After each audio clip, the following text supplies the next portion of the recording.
तुम्हारी विश्वविद्यालय इलाहाबाद।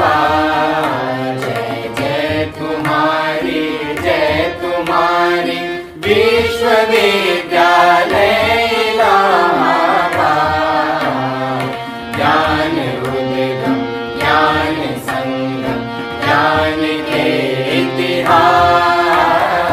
ज्ञान उद्गम ज्ञान संगम ज्ञान के इतिहास। शत शत नमन है विश्वविद्यालय इलाहाबाद। सुंदरम सत्यम शिवम अवधारणा। जय तुम्हारी विश्वविद्यालय इलाहाबाद। जय तुम्हारी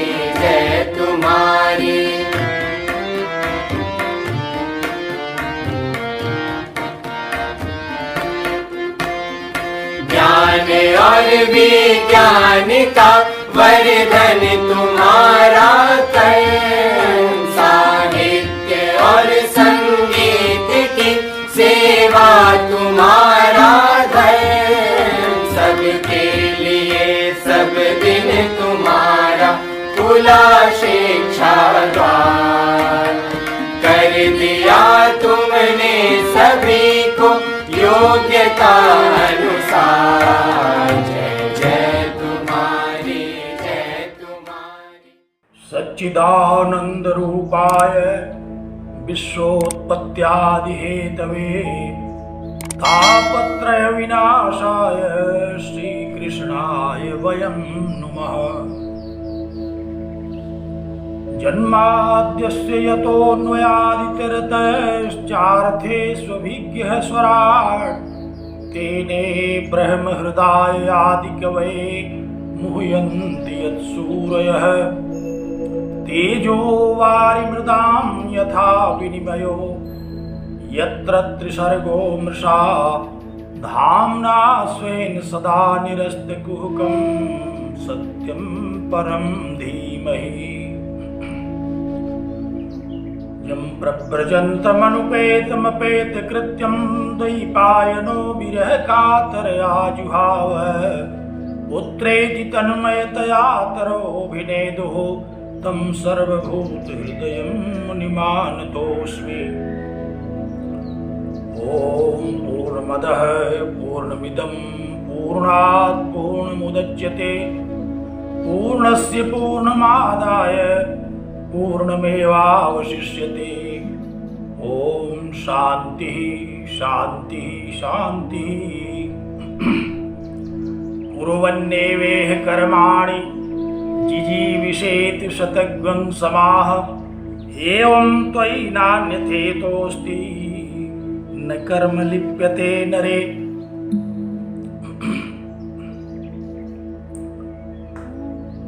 जगत विश्रुत इलाहाबाद विश्वविद्यालय प्रयागराज के स्नातक परास्नातक और शोध संवर्ग के प्रिय तेजस्वी छात्रों और छात्राओं, विद्वान शिक्षकगण और वेदांतानुरागी सज्जनों,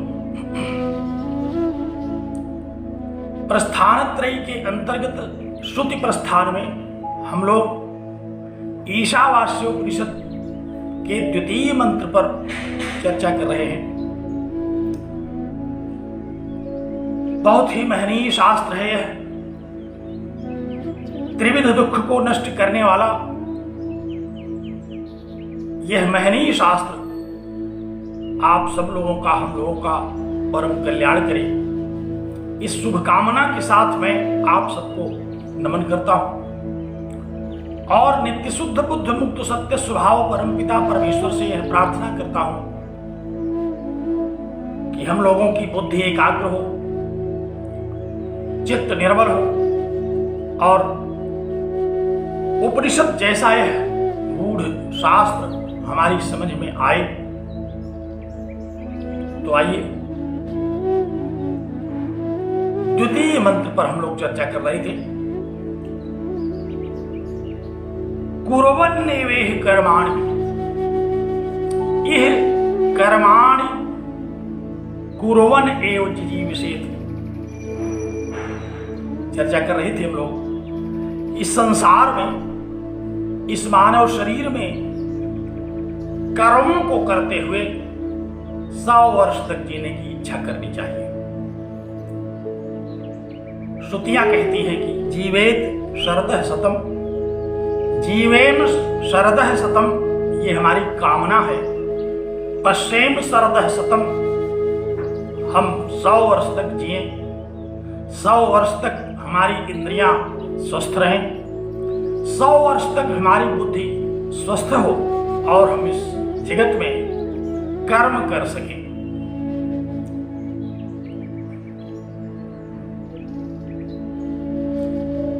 कर्म और ज्ञान के वेद विहित 2 मार्गों पर हम लोग चर्चा कर रहे थे। प्रथम मंत्र से ज्ञान मार्ग पर चर्चा किया और अब इस द्वितीय मंत्र के द्वारा कर्म मार्ग पर चर्चा करने के लिए उद्यत हैं। श्रुति ने यह संदेश दिया कि आप कर्मों को करते हुए जीवित रहने की इच्छा करें। अनिवार्य है कर्म करना। इच्छा के लिए एक पूर्ववर्ती प्रतिबंध है। इस संकल्प के साथ आप जीवित रहने की इच्छा करें 100 वर्ष तक कि कर्मों को करते रहना है। इतनी लंबी आयु तक जीवित रहने की इच्छा,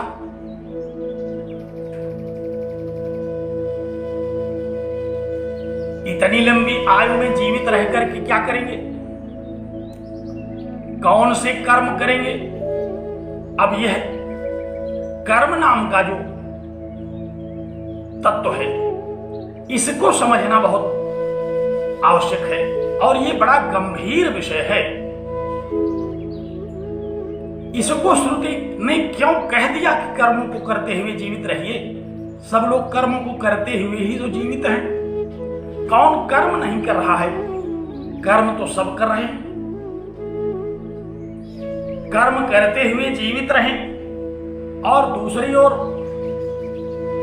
गीता कहती है कि कर्मणा बध्यते जंतु, कर्म के द्वारा जीव बंधता है, बंधनग्रस्त होता है। तो कर्म के द्वारा जीव बंधनग्रस्त होता है, तब तो कर्म न करने की ही बात कही जानी चाहिए थी। फिर उपनिषद ने क्यों ऐसा कह दिया? लोकोयम कर्म बंधन है, भगवद गीता कह रही है। लेकिन ईशावास्य कह रहा है कि कुर्वन्नेवेह कर्माणि। अब यहां यह विचारणीय विषय है।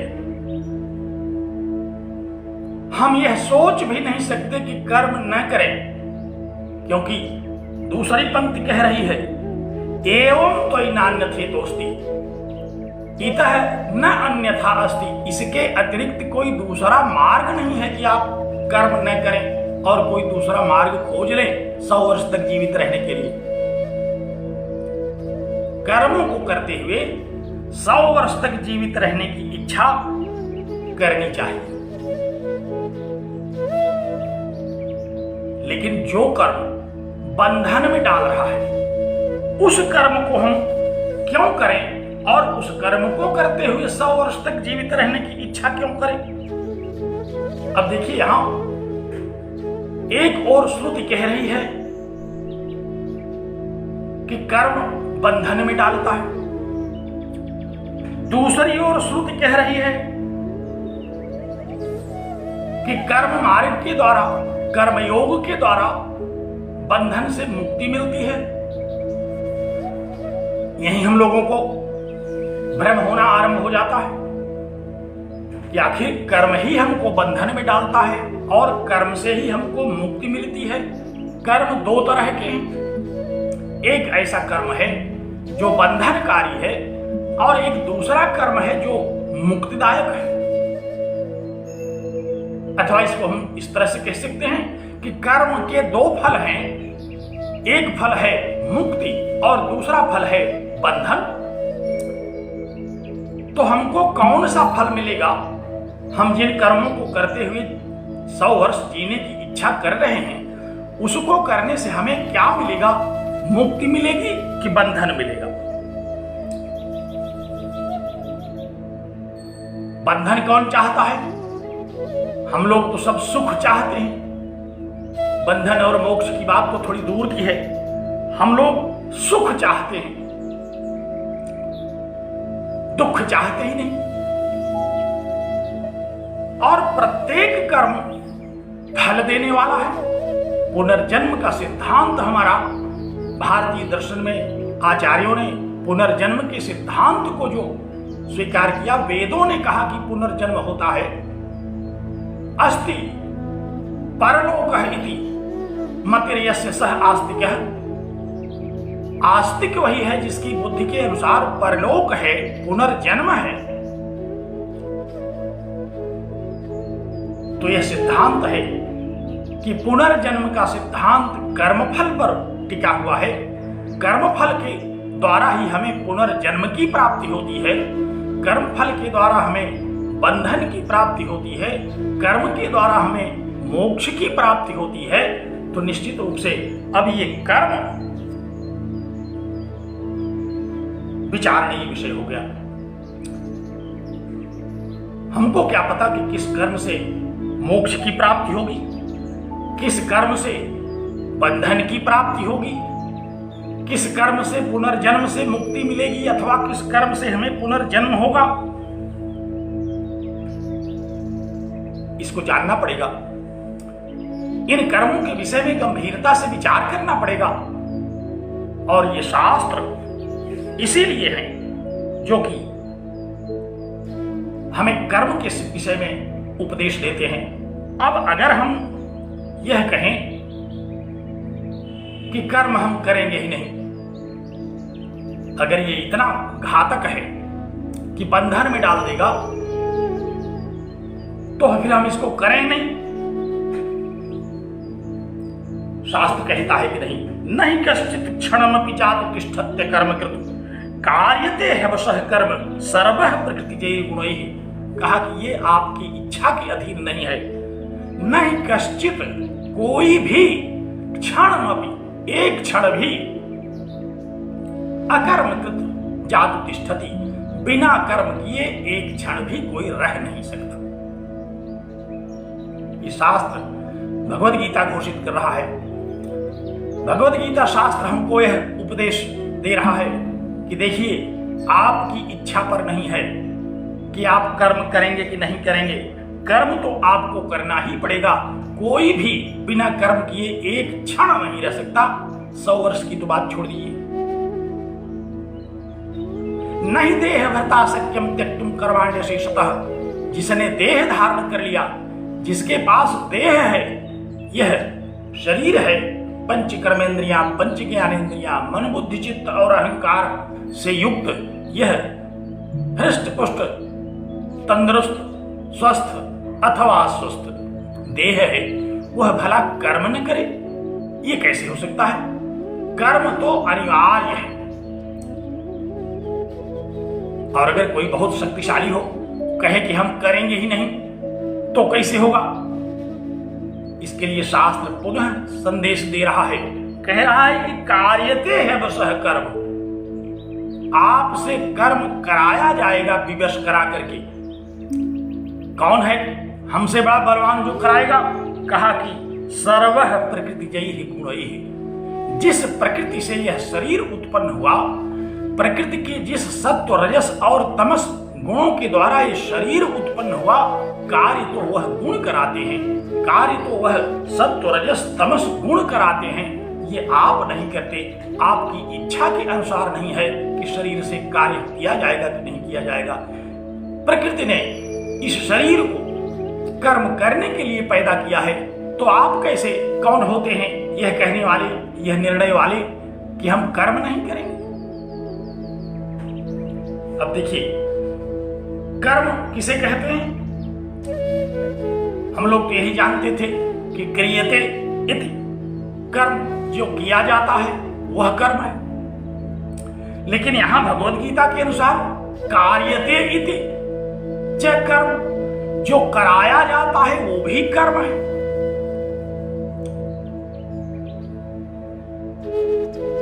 तो जो हम शरीर से इच्छानुसार करते हैं वह भी कर्म है।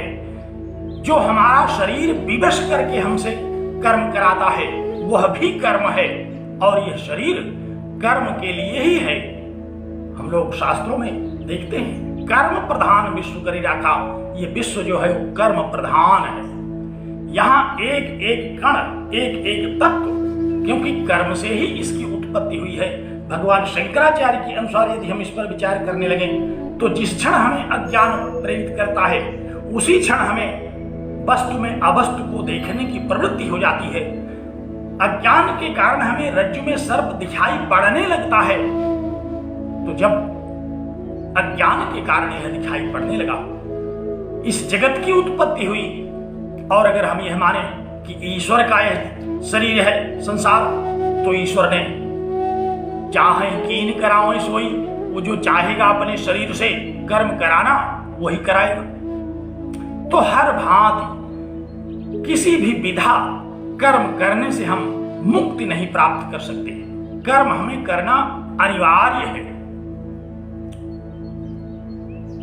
चाहे हम अपनी इच्छानुसार कर्म करें, चाहे हम शरीर की आवश्यकता अनुसार कर्म करें, चाहे हम इच्छा के प्रतिकूल कर्म करें, चाहे इच्छा के अनुकूल कर्म करें, कर्म तो करना है।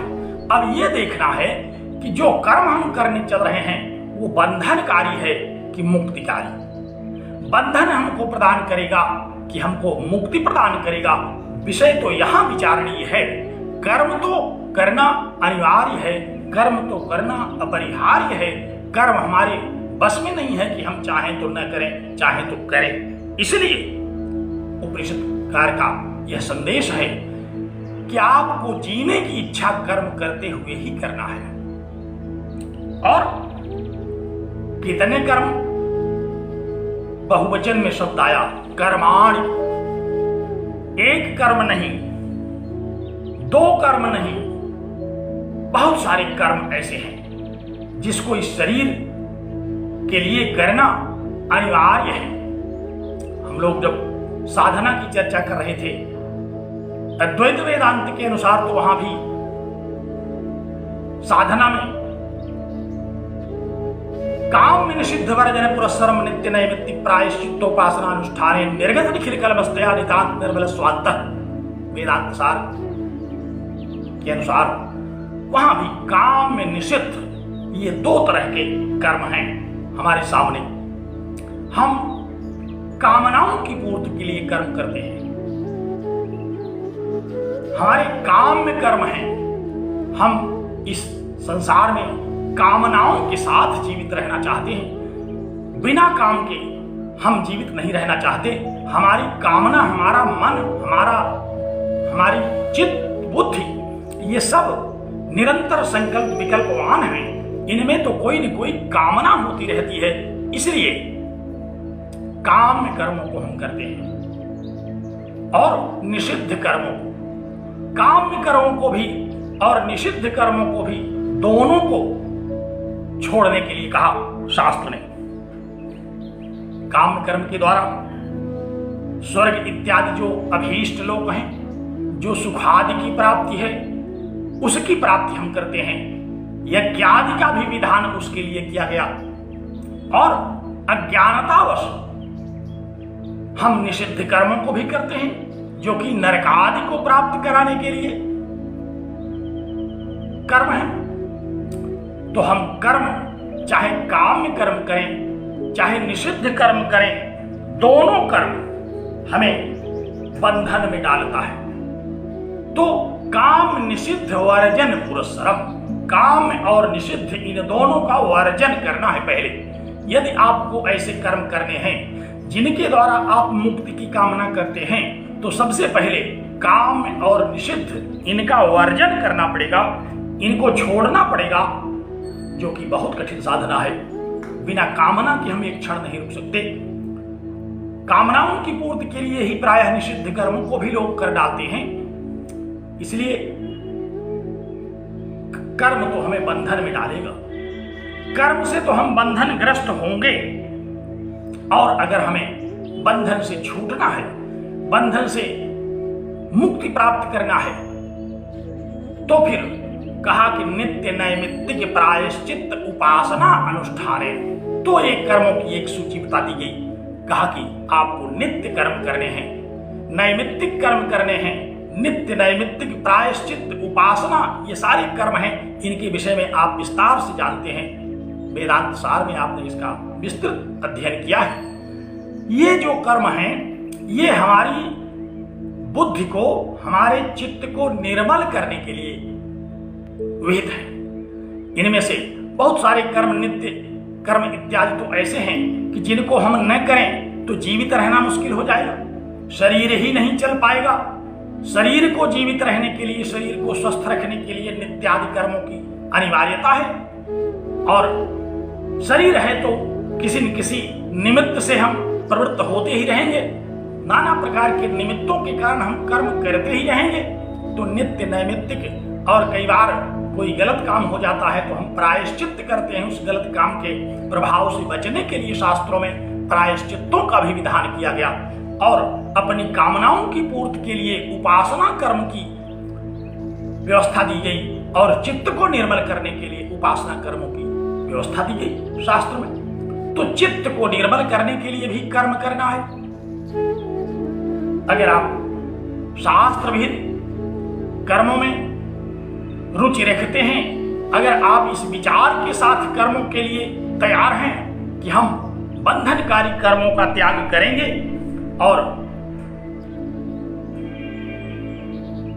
मुक्तिकारी कर्मों को करेंगे और बंधनकारी कर्मों को छोड़ देंगे, अगर आप इस प्रकार विचार करने पर उद्यत हैं, अगर इसी प्रकार से कर्मों के विषय में आप तैयार हैं, तो फिर आपको गंभीर विचार करना पड़ेगा। क्योंकि ये सामान्य बात नहीं है कि हम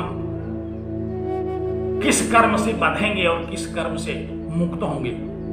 इसके लिए तो शास्त्र का अध्ययन, इसके लिए तो कर्मों की गूढ़ता, इन सब का गंभीर विचार अति आवश्यक है। इसलिए उपनिषद ने कहा कि कर्माणि कुर्वन्, कर्मों को करते हुए। और वहीं कहा जा रहा है कि लोकोयम कर्म बंधनः। जब भगवद गीता ने कहा कि लोकोयम कर्म बंधनः, तो उपनिषद ने कहा कि न कर्म लिप्यते नरे। अरे कर्म ऐसे भी किए जा सकते हैं जो कि व्यक्ति में लिप्त नहीं होते। तो दो तरह के कर्म हैं, एक कर्म तो हमको बंधन में डालते हैं, और एक कर्म ऐसे हैं जो कि हमें कर्म फल से लिप्त नहीं होने देते। तो दोनों प्रकार के कर्मों के विषय में विचार करना पड़ेगा। क्योंकि शरीर से हमारे जो कर्म होते हैं, इष्ट अनिष्ट और मिश्रित कर्म शरीर से होते रहते हैं। हम अपनी अभीष्ट कामनाओं की पूर्ति के लिए जो इष्ट कर्म करते हैं, जो इष्ट देवता इत्यादि के विषय में हम श्रवण मनन ध्यान इत्यादि करते हैं, उससे तो हमें सुख की प्राप्ति होती है। लेकिन जो अनिष्ट कर्म हो जाते हैं, उससे दुख की प्राप्ति भी होती है। और जो मिश्र कर्म हैं, उनसे सुख दुख दोनों मिलते हैं। आचार्यों का कहना है कि इष्ट कर्म से हमें अच्छे लोगों की प्राप्ति होती है, स्वर्ग आदि लोगों की प्राप्ति होती है। अनिष्ट कर्मों से, निषिद्ध कर्मों से हमें दुखद लोगों की प्राप्ति होती है, बुरे कर्मों से बुरे लोगों की प्राप्ति होती है। और जो मिश्र कर्म हैं, मिश्रित हैं इष्ट अनिष्ट के, उससे हम मनुष्य हो जाते हैं। यहां हम सुख भी प्राप्त करते हैं और दुख भी प्राप्त करते हैं। तो कर्मों से छुट्टी नहीं है, कर्मों को प्राप्त करते रहना है। और शास्त्र हमारा कह रहा है कि ये कर्म, यही तो पुनर्जन्म का कारण है, इससे तो आप बच ही नहीं सकते। अवश्य में भोक्तव्यम कृतम कर्म शुभाशुभम। न जाने कितने जन्मों में आपने इतने कर्म कर लिया है कि उन कर्मों का फल तो आपको प्राप्त होगा। मैंने आप लोगों का ध्यान आकृष्ट किया था पिछले वक्तव्य में कि जहां एक और यह ईशावास्योपनिषद का संदेश है कि कुर्वन्नेवे कर्माणि जिजीविषेत शतकं समाह, वहीं एक दूसरी श्रुति भी है। वह क्या कहती है? उस श्रुति का कथन है कि भेद्यते हृदय ग्रंथि छिद्यन्ते सर्व संशयाः क्षीयन्ते चास्य कर्माणि तस्मिन् दृष्टि परावरे। उस परावर के ज्ञान हो जाने पर सर्वाणि कर्माणि क्षीयन्ते, सारे कर्म क्षीण हो जाते हैं। बड़ी भ्रामक स्थिति है। एक और तो कहा जा रहा है कि 100 वर्ष तक कर्म करने चाहिए, 100 वर्ष तक कर्मों को करते हुए जीवित रहना चाहिए। दूसरी ओर कहा जा रहा है कि उस ज्ञान से हमारे सारे कर्म क्षीण हो जाते हैं, तो पहले हम 100 वर्ष तक कर्म करें और उसके बाद हम साधना करके उनको क्षीण करें। तो ये तो बहुत गूढ़ विषय है। हम 100 वर्ष तक जो कर्म करेंगे उसको पुनः क्षीण करने के लिए श्रुति क्यों कह रही है? कर्मों को क्षीण करने की क्या आवश्यकता है? बिना कर्मों की क्षीणता के हमें मुक्ति की प्राप्ति ही नहीं होगी। अब देखिए, यहां हमें कर्मों के विषय में थोड़ा सा और गंभीर विवेचन करना होगा। कर्म, हमने तो अभी 2 प्रकार के कर्म की ओर आपका ध्यान आकृष्ट किया, एक काम में और एक निषिद्ध। लेकिन ये एक कर्म की चर्चा के अंतर्गत हमें और भी कर्मों का अध्ययन होता है। हम जिसको कहते हैं क्रियमाण कर्म। अब यहां देखिए, श्रुति के अनुसार अगर हम विचार करें तो कुर्वन्नेवे कर्माणि कहा श्रुति ने। कर्म को करते हुए, किस कर्म को? क्रियमाण कर्म को करते हुए 100 वर्ष तक जीने की इच्छा करिए। थोड़ा सा ध्यान देने की आवश्यकता है। विषय आनंददायी, लाभदायक है, महत्वपूर्ण है, लेकिन ध्यान से सुनेंगे तब, नहीं तो कर्म की गति बड़ी न्यारी है। कर्म की गति में फिर हम फंसे पड़े रह जाएंगे। क्या कहा शास्त्र ने?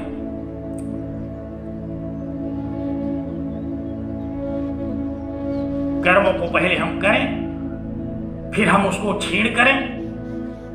तो ऐसा अंतर्विरोधी वक्तव्य क्यों श्रुतियों का? श्रुतियों ने कहा नहीं, ये अंतर्विरोधी वक्तव्य नहीं है, ये अविरोधी वक्तव्य है। 100 वर्ष तक कर्म करने के लिए जो आपसे कहा जा रहा है, उसमें आपको क्या कर्म करना है, इस पर तो अभी हम बाद में विचार करेंगे। पहले आप इस जीवन की प्राप्ति जिन कर्मों के आधार पर पाए हैं उसके विषय में तो विचार कर लीजिए। किस कर्म के आधार पर ये जन्म मिला आपको, किस कर्म के आधार पर आपको मानव जन्म की प्राप्ति हुई, आप इस पर भी तो विचार करें। कौन से कर्म हैं? हम लोग बड़ी सरलता से जानते हैं इस विषय को कि प्रारब्ध कर्म है। हमको प्रारब्ध के अनुसार यह जन्म मिला, प्रारब्ध के अनुसार हमको यह भोग मिला, प्रारब्ध के अनुसार हमको यह आयु मिली। महर्षि पतंजलि के योग दर्शन में हम लोग पढ़ते हैं कि सतिमूले तद्विपाकश्चात् जायुर्भोगाः।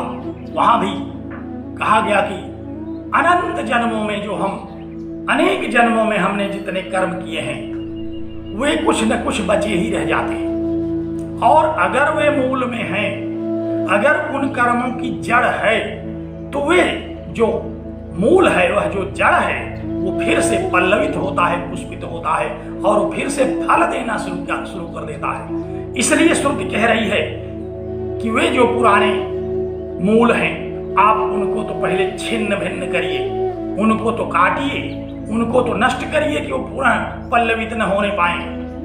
और अगर वो पुनः पल्लवित हो गए तो फिर आपको फल तो खाना पड़ेगा उन कर्मों का, जो कर्म आप अनादि काल से अनेक जन्मों में करते चले आ रहे हैं। हम लोग 3 प्रकार के कर्मों की चर्चा करते हैं। प्रारब्ध, जो आरंभ हो गया है, आरब्ध आ उपसर्ग पूर्वक, आरब्ध माने जिसका आरंभ हो गया है। और प्रारब्ध कहते हैं जो बड़ा बलवान है, जो बहुत प्रकृष्ट है, जो कि अपने फल को दिए बिना अब रुकने वाला नहीं है। और ये क्या फल देता है? ये जन्म, आयु और भोग, ये 3 प्रकार का फल हमको देता है। और ये कब का कर्म है, ये न जाने कब कर्मों का हमने संचय जो कर लिया था, उसी कर्म के परिणाम स्वरूप हमको यह जन्म मिला है। मनुष्य का जन्म मिला, पशु का जन्म मिला, पक्षियों का जन्म मिला, त्रिगुणियों का जन्म मिला। जो भी जन्म मिला है, जो भी आयु मिली है, जो भी भोग मिले हैं, ये सब प्रारब्ध के हैं। जो कर्म, देखिए अनेक जन्मों में हम जो कर्म करते हैं, तो उन सारे कर्मों का फल तो हम भोग नहीं लेते। इसी जन्म में साल भर हम लोग पढ़ते हैं, तैयारी करते हैं, सारे प्रश्नों को रट लेते हैं, लेकिन परीक्षा में 5 सवाल आते हैं। तो बाकी जो प्रश्न बचे हैं, जिन प्रश्नों को हमने तैयार कर लिया, उनका उपयोग कब होगा? वो तो अपना फल देने के लिए बचे ही रह गए। 5 प्रश्नों के फलों को प्राप्त करके आपने 1 डिग्री प्राप्त कर ली, लेकिन उसके अतिरिक्त जिन प्रश्नों का आपने अध्ययन किया, उसके ज्ञान का क्या होगा? वो कब आपको फल देगा? वो भी कभी न कभी आपको फल दे करके छोड़ेगा। आप कभी शिक्षक हो जाएंगे तब वो फल देगा, आप अधिकारी हो जाएंगे तब फल देगा, और अगर आपने ठीक से अध्ययन नहीं किया है तो भी वो फल देगा। क्योंकि जितने भी कर्म हम करते हैं, सारे कर्मों का भोग हम उसी क्षण नहीं कर लेते। बहुत सारे ऐसे कर्म हमारे बचे रह जाते हैं, वे सारे के सारे कर्म संचित होते जाते हैं, इकट्ठे होते जाते हैं। प्रत्येक जन्मों के कर्मों में जितना भोगने से बच जाता है, वह संचित कर्म है। उस कर्म को संचित करने के लिए यह एक व्यवस्था है जो संचित करती है, और उस संचित कर्मों में से जो कोई कर्म एक प्रकार के फल देने वाले होते हैं, वे अपना फल देना जब आरंभ कर देते हैं, तो वही होता है आरब्ध, प्रारब्ध उसी को कहते हैं। संचित कर्मों से जिन कर्मों ने हमको फल देना आरंभ कर दिया, वही फल हमारा प्रारब्ध फल है, प्रारब्ध कर्म है। ध्यान दीजिए, यहाँ कर्म और फल ये दोनों एक अर्थ में कई बार कहे जाएंगे, इसमें भ्रांति होने की आवश्यकता नहीं है।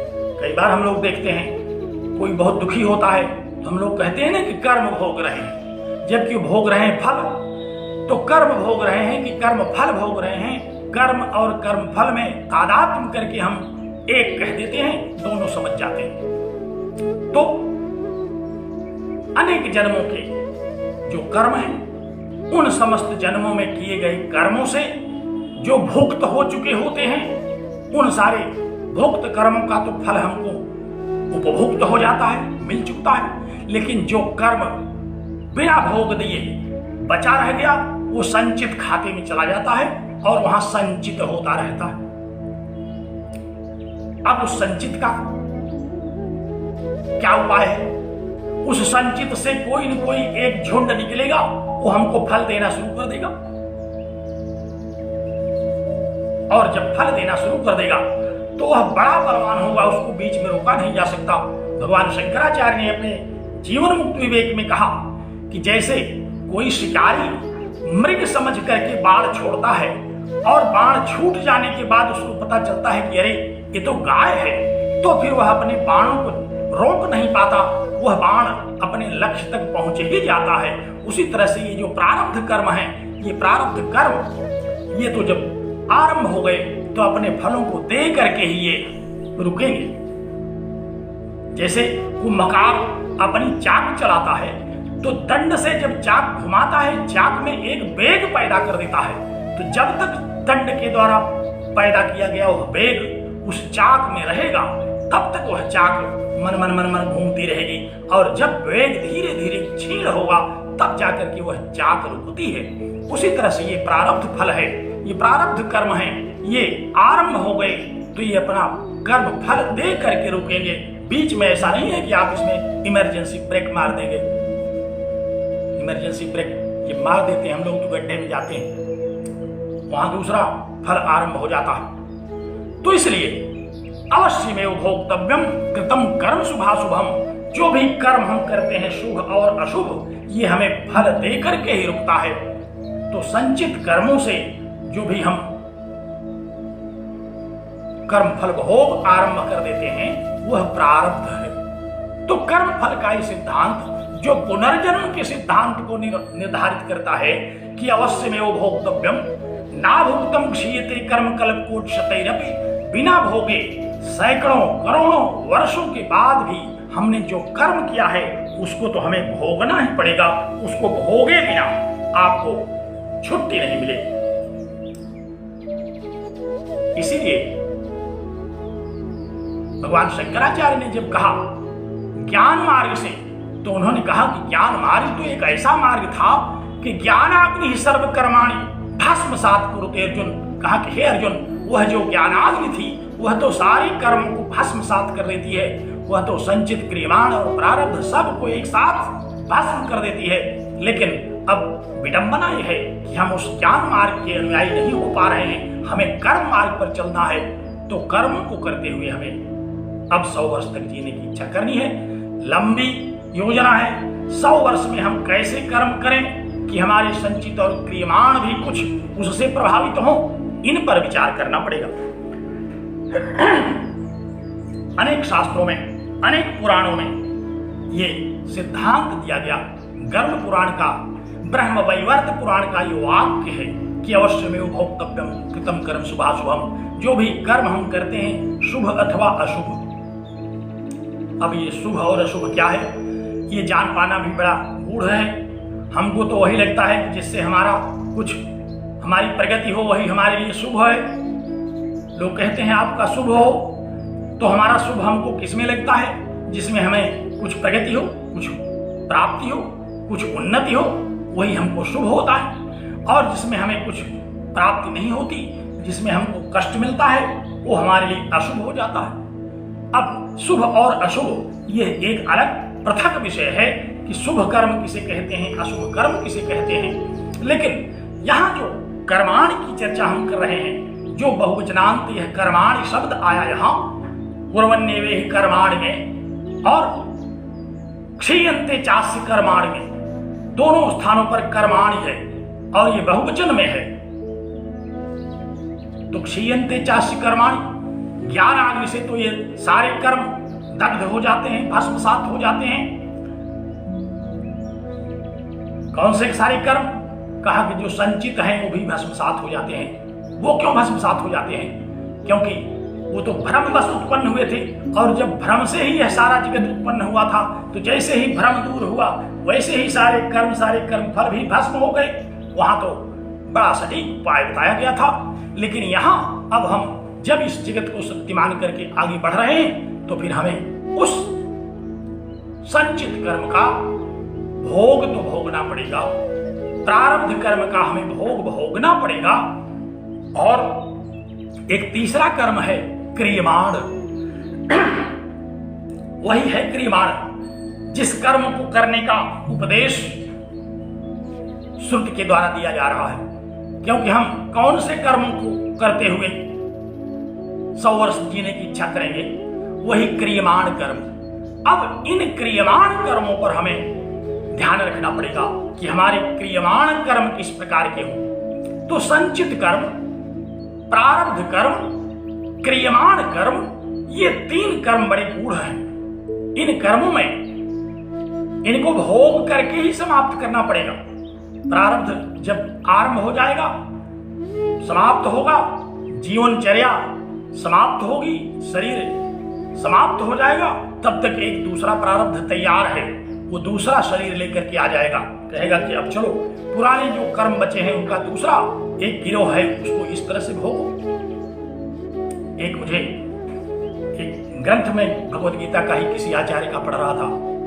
वहां एक आचार्य ने इन्हीं प्रारब्ध और संचित कर्म के विषय में एक कथा सुनाई, एक छोटी सी कथा। कहा कि एक बार बड़े सिद्ध संत चले जा रहे थे अपने शिष्यों के साथ, और देखा कि सामने से राजा का रथ आ रहा है। राजा ने देखा कि संत शिरोमणि भी चले आ रहे हैं। राजा ने रथ रुकवाया, रथ से उतर करके जाकर के साष्टांग दंडवत किया। सिद्ध शिरोमणि ने कहा कि आयुष्मान भव, बहुत दिन तक जियो। बहुत प्रसन्न हुए राजाधिराज, बहुत दिन तक जीने की इच्छा लेकर के चले गए। आशीर्वाद प्राप्त कर लिया, वरदान प्राप्त कर लिया कि अब तो मुझे बहुत दिन तक जीवित रहना है। आगे बढ़े। तब तक एक दूसरा आदमी आ रहा था, उसके कंधे पर शस्त्र लगा हुआ था, पहेलिया, जो चिड़ियों को मारता था, चिड़िया मार करके उन्हीं को खाता था, शिकारी था। उसने भी देखा कि संत शिरोमणि चले आ रहे हैं। संत शिरोमणि को तो सब प्रणाम करते हैं, पहेलिया भी प्रणाम किया, उसको तो केवल पक्षियों का प्राण लेना है। और जैसे ही प्रणाम किया, संत शिरोमणि ने उसका मस्तक देखा, आशीर्वाद दिया कि अब तुम शीघ्र इस शरीर से मुक्ति पाओ। एक को तो कहा कि आयुष्मान भव, दूसरे को कहा कि अब इस शरीर से मुक्ति पाओ। तो जो शिष्य लोग गुरु जी के साथ चल रहे थे उनको बड़ा आश्चर्य हुआ कि आखिर राजा को इन्होंने आयुष्मान होने का क्यों वरदान दिया। क्या यह देख रहे थे कि बहुत सैनिक वैनिक हैं उसके साथ, क्या उनसे इनको कोई भय था, डर के मारे ऐसा आशीर्वाद दिया क्या? थोड़ा बहुत पहेलिया से भी डरना चाहिए था, वो भी हथियार नहीं था, उसको कैसे ऐसा कह दिया कि तुम अब इस शरीर से मुक्ति पाओ। यह सोच ही रहे थे लोग और आगे बढ़े। तब तक एक तीसरा व्यक्ति आ रहा था, एक साधु, वैराग्य संपन्न एक साधु चला आ रहा था। उसने भी देखा कि सिद्ध शिरोमणि चले आ रहे हैं, उसने साष्टांग दंडवत किया। साधु को देखा योगीराज ने और उनको आशीर्वाद दिया कि तुम चाहे इस शरीर में रहो, चाहे शरीर त्याग दो, चाहे जियो चाहे मरो।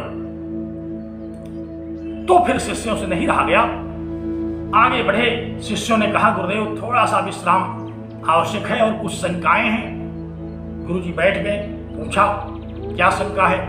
कहा आपने राजा के दंडवत करने पर कहा कि आयुष्मान हो, पहेलिये ने जब दंडवत किया तो आपने कहा कि अब तुम शीघ्र प्राण छोड़ दो, और इस साधु को जब आपने देखा तो आपने कोई विशेष रुचि नहीं ली, आपने कह दिया कि मरो चाहे जियो।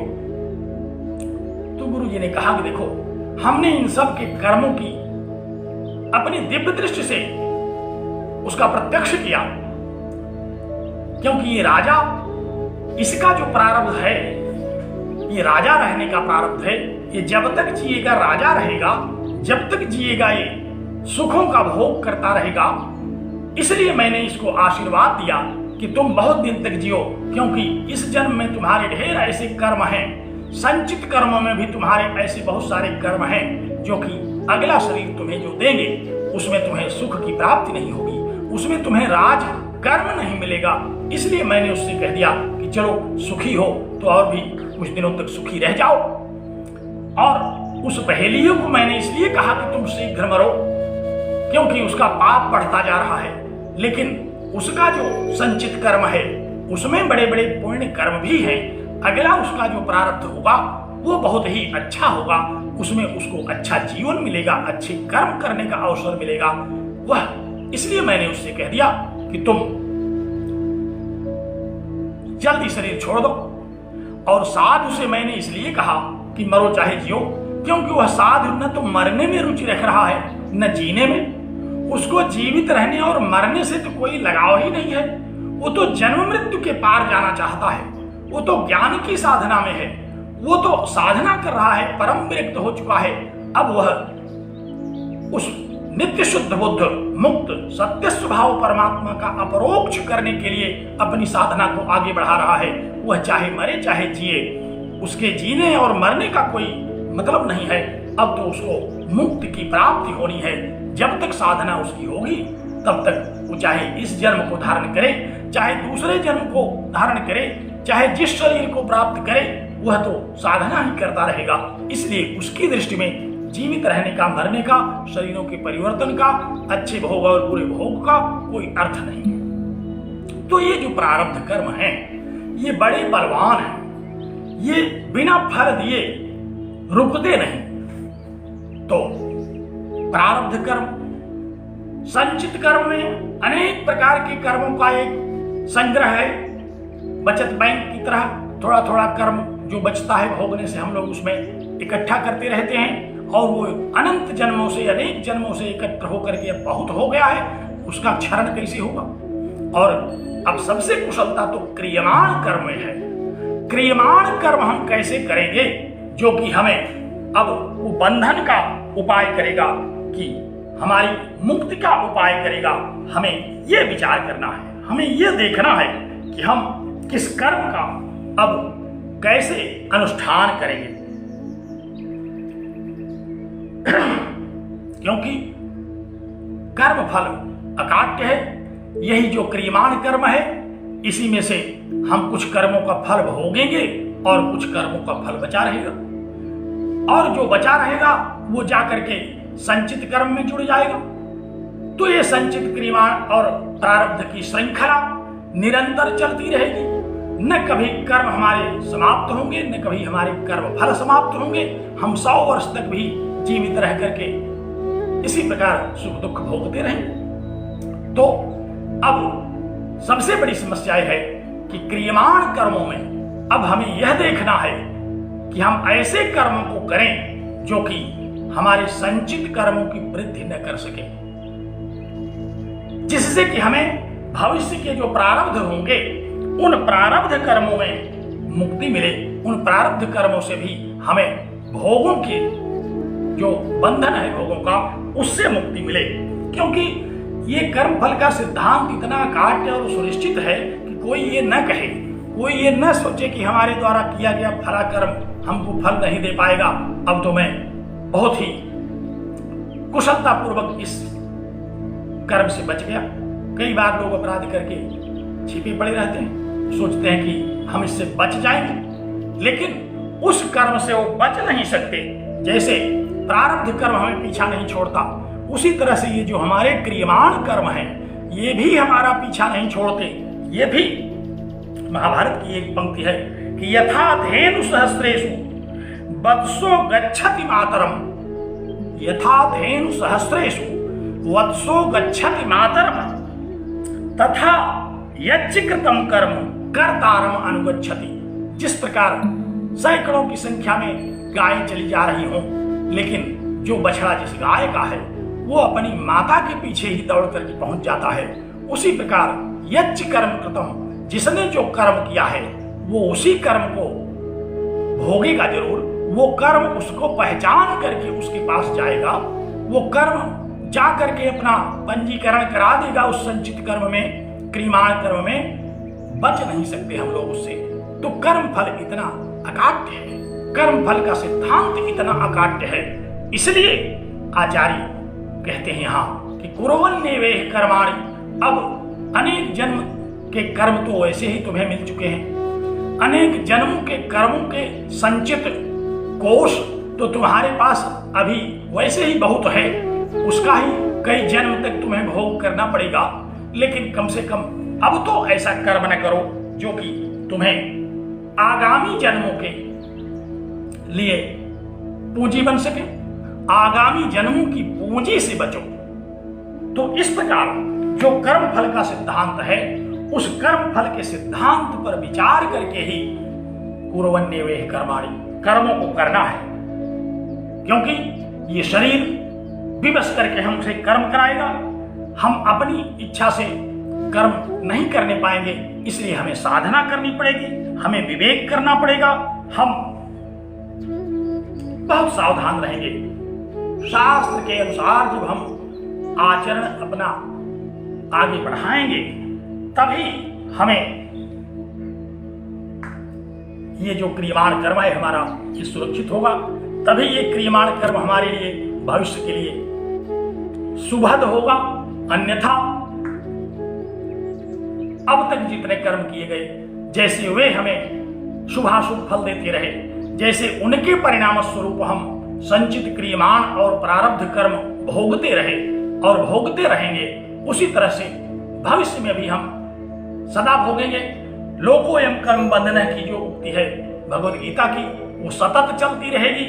इसलिए ऐसे कर्म को करना है जिन कर्मों को करने से न कर्म लिप्यते नरे, कर्म हमें पाप कर्मों में लिप्त न करें, कर्म हमें पुनर्जन्म में लिप्त न करें। ऐसे कुशलता पूर्वक हमें कर्म करना पड़ेगा। और ये कर्म फल का जो सिद्धांत है, अगर आप इसको न माने, कह दें कि ये सब गलत है, हम इसको नहीं स्वीकार करते, तो शास्त्र कहता है कि देखिए आप करें अथवा न करें, क्योंकि शास्त्र की ये पंक्तियां हैं। शास्त्र कहता है कि जो भी किया गया उसका फल मिलेगा, तभी तो शास्त्र की उक्ति सही होगी। अगर ऐसा नहीं होगा तो फिर कृतप्रणाश और अकृताभ्युपगम ये दोष आ जाएंगे सिद्धांतों में। फिर हम कर्मफल का सिद्धांत नहीं मानते तो फिर हम उपनिषद के ही सिद्धांतों को क्यों मानेंगे? फिर हम इस श्रुति के वाक्य पर अपनी श्रद्धा क्यों रखेंगे? क्यों हम ऐसे कर्मों में रुचि लेंगे? तब तो सब कुछ व्यर्थ हो जाएगा।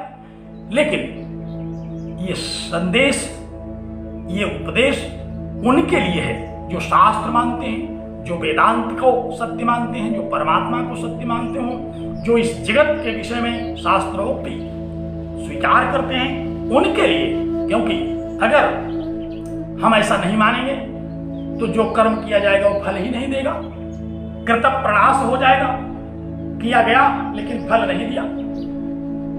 और अकृताभ्युपगम, जो नहीं किया हमने उसका फल मिलने लगेगा, बड़ी समस्या हो जाएगी, बहुत विडंबना हो जाएगी। ऐसा तो हमें वर्तमान समाज में भी स्वीकार करने के लिए कानून अनुमति नहीं देता है।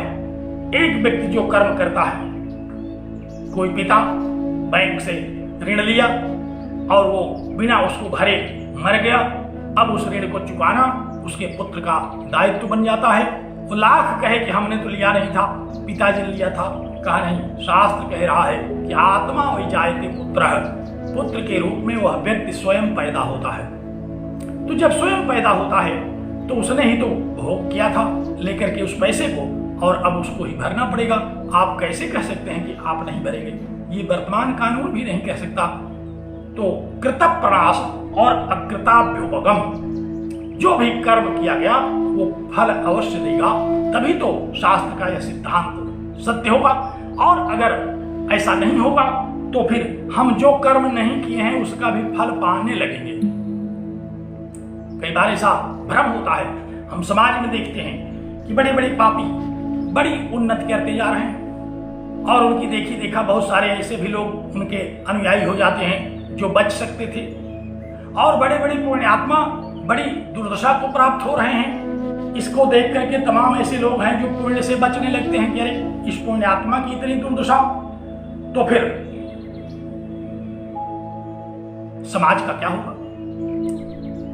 देखने को मिलता है, लेकिन इसका यही सिद्धांत है, इसका यही निराकरण है कि अवश्य भोक्तव्यम। पाप करने के बाद भी ये जो उन्नति को प्राप्त हो रहा है, तो उन्नति उसकी इस कर्म से नहीं हो रही है। ये कर्म तो अभी संचित खाते में जा रहा है, आगे इसका फल मिलेगा इसको, ऐसा नहीं है। और जो पुण्य करके भी सुखी नहीं है, वो सुख उसका बाद में पाएगा, क्योंकि कर्म फल तो अकाट्य है, कर्म फल तो मिलेगा। एक दिन में एक विद्वान का वक्तव्य सुन रहा था कर्म फल के विषय में। कृतप्रणाश और अकृताभ्युपगम का सिद्धांत बहुत मजबूती से उन्होंने उपदिष्ट किया। दूसरे ही दिन एक श्रोता लौट करके आए, उन्होंने कहा कि आचार्य जी, आपने जो कल उपदेश दिया था कृतप्रणाश और अकृताभ्युपगम का, वो तो गलत है, वो बेकार है। कहा क्यों? कहा मैं सिद्ध कर सकता हूं कि वो बेकार है। कहा हाँ हाँ, आप तो सिद्ध कर ही सकते होंगे, इसीलिए आप आए ही हैं, जरा हम भी सुन लें, क्या सिद्ध करेंगे आप? कहा कि मैंने देखा एक हमारे मित्र थे, साथ में चले जा रहे थे दोनों लोग, आम बहुत पके हुए थे। मित्र हमारे देखे पके पके आम लटके थे, तो उन्होंने कहा भाई आम खाने का मन कह रहा है। मैंने उनको मना किया, लेकिन वो फिर माने नहीं।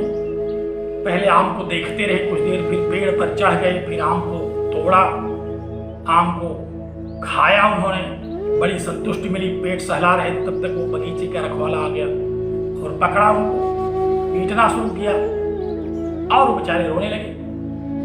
पीट करके पीटते हुए ले गया उस बगीचे के मालिक के पास, और बड़ी मुश्किल से उनको छुड़ाया गया। तो कहा तो इसमें कहाँ कर्म फल गलत है? कहा लेकिन आप सिर्फ ये बताइए हमको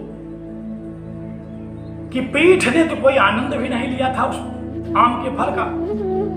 देखा आंख ने, फिर हाथ ने उसको तोड़ा, हाथ पैर मिलकर के पेड़ पर चढ़े, रसनेंद्रिय ने उसका आनंद लिया, पेट को भरा, उसने तृप्ति की अनुभूति हुई। पीठ को क्या लाभ मिला था उसमें, जो पीठ को पीटा गया? तो पीठ ने तो कोई ऐसा कर्म किया नहीं था और पीटा गया उसी को।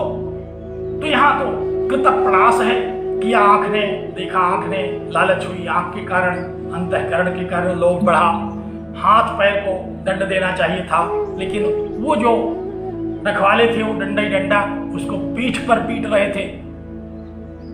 कहा हाँ बात तो आपकी सही है, पीठ ने तो कोई गलती नहीं की थी, लेकिन आप विचार करिए इस पर कि देखा किसने? कहा आंख ने। आंख ने फल को देखा, खाया, अंत में जब पीठ को पीटा गया तो कहा रोया किसने? कहा रोया आंख ने। तो कहा तो जिसने देखा था उसने फल पा लिया। जिसने देखा उस आंख को देख करके जो सारी प्रवृत्तियां हुई उसमें अंत में रोना उसी को पड़ा। आप कैसे कह सकते हैं इस बात को? यहाँ कृतप्रणाश है। यद्यपि यह दृष्टांत एक बड़ा सामान्य सा दृष्टांत है, लेकिन मजा बहुत आया इसको सुन करके, क्योंकि कर्मफल का सिद्धांत समझाने का इससे सटीक और सरल अशास्त्रीय कोई दूसरा उपाय मुझको लगा नहीं। क्योंकि देखा आंख ने, उसी ने सारी क्रियाओं के लिए प्रेरित किया शरीर को, और अंत में रोना भी उसी को पड़ा। कौन चढ़ा पेड़ पर, कौन खाया, कौन पीटा गया, ये सब तो अंत की बात है, लेकिन जिसने देखा रोया वही। तो जो भी कर्म करेगा फल पाएगा वही, इस बात में किसी प्रकार का कोई संदेह नहीं है। ब्रह्मसूत्र शांकर भाष्य में एक प्रकरण इस प्रकार का आता है, वैषम्य नरिघृणाधिकरण। वहां यह पूर्व पक्षियों ने एक शंका उठाई कि भगवान जो हैं वो बड़े निर्दयी हैं और बड़े अन्यायी हैं। पूछा क्यों? कहा कि निर्दयी तो इसलिए हैं कि संसार में बहुत सारी ऐसी दुर्घट घटनाएं, ऐसी अघटित घटना हो जाती है। किसी का छोटा सा बच्चा मर गया, किसी कोई युवा अवस्था में मर गया, किसी की बड़ी हानि हो गई। अरे ऐसी क्या जरूरत थी? भगवान को ऐसा निर्दय कार्य उन्होंने क्यों किया?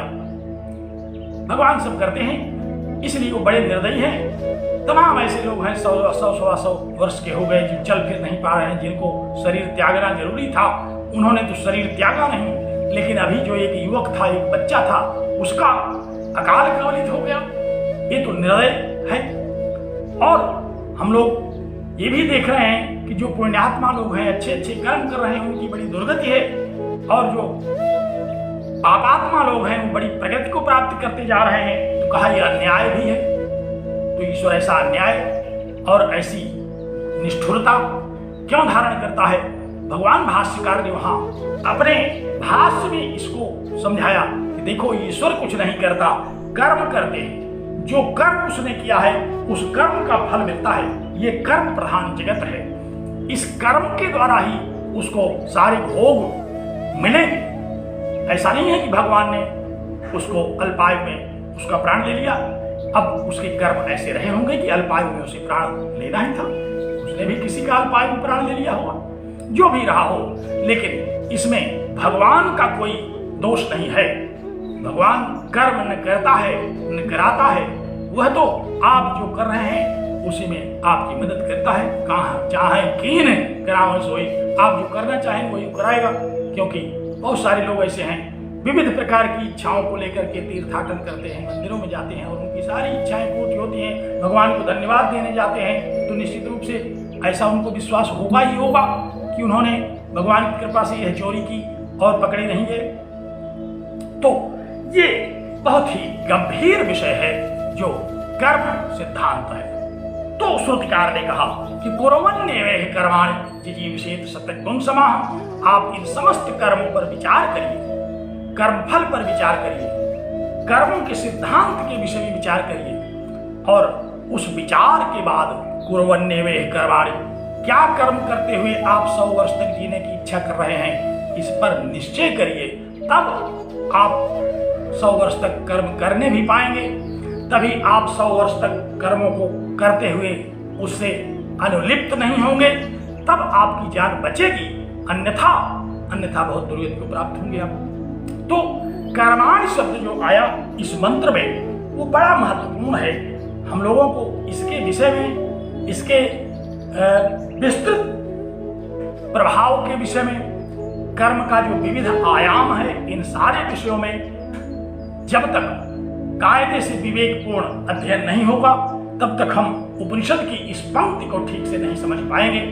हम कर्म सिद्धांत, कर्म फल, कर्मों को कौन से कर्म कैसे हैं, भगवद गीता में मैंने संकेत किया था एक दिन। अगले व्याख्यान में मैं उस पर चर्चा करूंगा कि किम कर्म किम कर्मेति कवयोप्यत्र मोहिताः।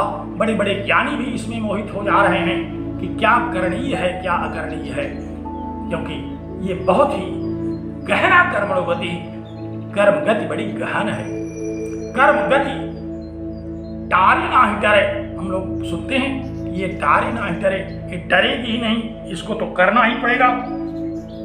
तो अब ये देखना है कि इस कर्म से हमें मुक्ति होगी कि कर्म से बंधन होगा। इस पर विचार करके ही कुर्वन्नेवेह कर्माणि पर आगे बढ़ेंगे। जब तक इसको नहीं जान पाएंगे कि कर्म कौन सा कर्म है जो हमें मुक्तिदायी है, कौन सा कर्म है जो हमें बंधनग्रस्त करेगा, तब तक आप कौन सा कर्म करेंगे, कौन सा कर्म छोड़ेंगे, आप अविवेकपूर्ण ढंग से वहां रहेंगे। आप यही नहीं जान पाएंगे कि कौन सा कर्म बंधनकारी है, कौन सा मुक्तिदायी। जैसे हम लोग कहते हैं ना गांव में, पता ही नहीं चल रहा है साग लपेटा भात है कि भात लपेटा साग, दोनों एक दूसरे में मिले हुए हैं। श्रुति कहती है हमारी कि श्रेयश्च प्रेयश्च मनुष्य में तब, श्रेय और प्रेय दोनों मनुष्य के पास आते हैं। तो उसमें जो धीर हैं, जो बुद्धिमान हैं, जो विवेकी हैं, जो ज्ञानी हैं, वे तो विवेकपूर्ण ढंग से श्रेय का वर्णन करते हैं। तो ऐसे श्रेय का, उस श्रेय में क्या करना है, क्या नहीं करना है, इस पर विचार करके ही इस श्रुति पर हमें अब आगे समझा जा सकता है। नहीं तो हम उन्हीं कर्मों को करेंगे। अगर कुर्वन्नेव क्रियमाणानि, ऐसा नहीं कहा, कुर्वन्नेव कर्माणि कहा। कौन से कर्म? क्रियमाण कर्म नहीं। क्रियमाण कर्म तो आप जो भी कर रहे होंगे वही कर्म क्रियमाण होगा। यहां कर्म करने के लिए कहा गया। अब उस क्रियमाण कर्म में भी किस कर्म को करते हुए आप मुक्ति की दिशा में आगे बढ़ेंगे, इस पर जब आप विचार कर लेंगे तो फिर हमें इस श्रुति का यथार्थ ज्ञान होगा। अब वे कौन से कर्म हैं जिन कर्मों को करते हुए हम इस श्रुति के अनुसार आगे बढ़ेंगे, उन कर्मों पर मैं कल चर्चा करूंगा। बड़े महत्वपूर्ण वे कर्म हैं, शास्त्रोक्त कर्म हैं हमारे, जिनको करते हुए आगे बढ़ने के लिए कहा गया, जिनको करते हुए 100 वर्ष तक जीवित रहने के लिए कहा गया, जिनको करते हुए हम बंधन से मुक्त हो सकते हैं, जिनको करते हुए हमें मुक्त की दिशा में प्रगति होगी हमारी, जिनको करते हुए हमारे चित्त में निर्मलता होगी, जिनको करके हम चित्त को निर्मल कर सकेंगे, जो हमारे लिए साधना होंगे, वो कर्म साधना है। कर्म को करते हुए जब जीवित रहने की बात होगी तो उनको कर्म साधना कहते हैं। वे कर्म साधना है। और कर्म साधना का क्या स्वरूप होगा, ये हम लोग इस पर कल चर्चा करेंगे। तो आइए हम लोग मंगलाचरण करें। ओम पूर्णमदः पूर्णमिदं पूर्णात् पूर्णमुदच्यते पूर्णस्य पूर्णमादाय पूर्णमेवावशिष्यते। ओम शांति शांति शांति।